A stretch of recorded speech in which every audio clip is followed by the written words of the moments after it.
আসসালামু আলাইকুম। যারা নতুন গাড়ি কিনতে চাচ্ছেন, তাদের জন্য আজকে কথা বলতে আসলাম। আপনি শখের বশে বা অফিসে যাওয়ার জন্য পার্সোনাল যেকোনো কারণে আপনি গাড়ি কেনার সিদ্ধান্ত নিয়েছেন। এখন চিন্তা করছেন যে আপনার প্রতি মাসে কত টাকা খরচ হইতে পারে। এইটা আসলে আমাদের জানা জরুরি। কারণ কি? আমরা অনেক সময় শখের বশে গাড়ি কিনে ফেলি। কিন্তু পরবর্তীতে আমাদের সেইটা মেইনটেন্যান্স করা খুবই কষ্টকর হয়ে যায়। আহ, তাই আপনাদের সবারই আইডিয়া থাকা উচিত যে আমার প্রতি মাসে কত টাকা গাড়ির পেছনে খরচ হইতে পারে সেই বিষয়ে।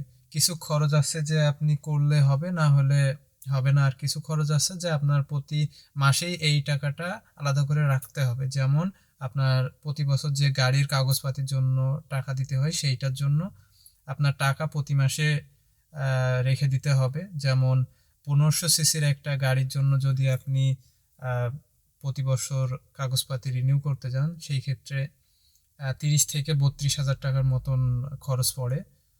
তো আপনার প্রতি মাসে হয়তো বা সেইটা ক্যালকুলেশন করলে 2600-2700 টাকার মতন পড়ে। এই টাকাটা আপনার গাড়ি যদি ঘরে বসেও থাকে, তাও আপনার এই টাকাটা ধরে রাখতে হবে।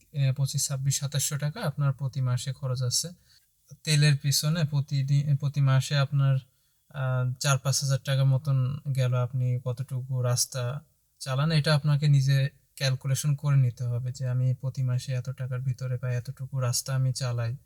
সেটার উপর ক্যালকুলেশন করে নিতে হবে। তারপরে আপনার মবিল আছে, ইঞ্জিন অয়েল বলে যেটাকে, এই ইঞ্জিন অয়েল আছে।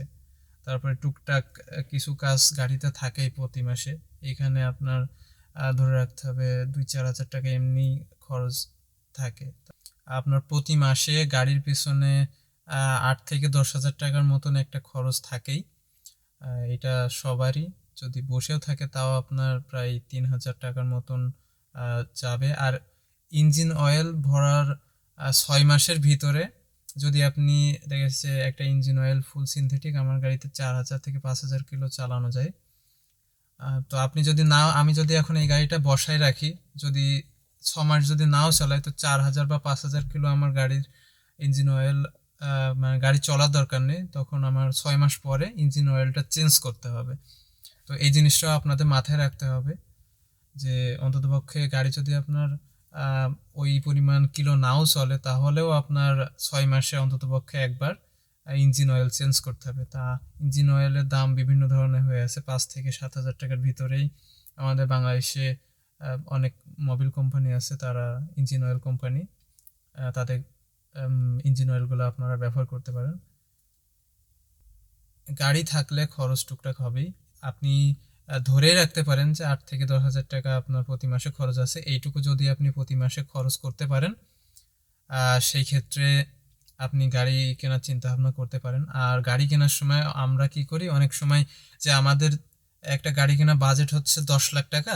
তো দেখা যাচ্ছে আপনি সবসময় চেষ্টা করবেন যে 10 লাখ টাকা দিয়ে গাড়ি না কিনে ওইটা 8 লাখ বা 9 লাখ টাকা দিয়ে গাড়িটা কিনে আপনি 1 লাখ টাকা হাতে রেখে দেওয়ার জন্য। কারণ গাড়ি কেনার পরে অনেক খরচ থাকে।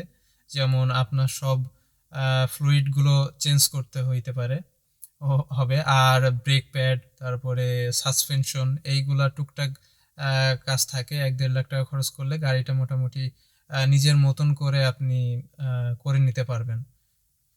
যারা গাড়ি কেনার চিন্তা করছেন, আশা করি আপনাদের এই গুরুত্বপূর্ণ পয়েন্টগুলো আপনাদের কাজে লাগবে এবং যৎসামান্য ধারণা আপনারা পাবেন। কখনোই আপনি এই এমন না যে এই টাকার ভিতরে আপনার হবে বা কম বা বেশি। এটা আপনার উপরে। আপনি গাড়ির পিছনে যত টাকা খরচ করবেন তত টাকা আপনার খরচ হবে, যত কম খরচ করবেন তত কমের ভিতরে আপনার হবে। তবে মিনিমাম এই জিনিসগুলো আপনার লাগবেই। আহ, আর যারা ড্রাইভিং করেন, সেফলি ড্রাইভিং করবেন। সবাই ভালো থাকবেন। আসসালামু আলাইকুম।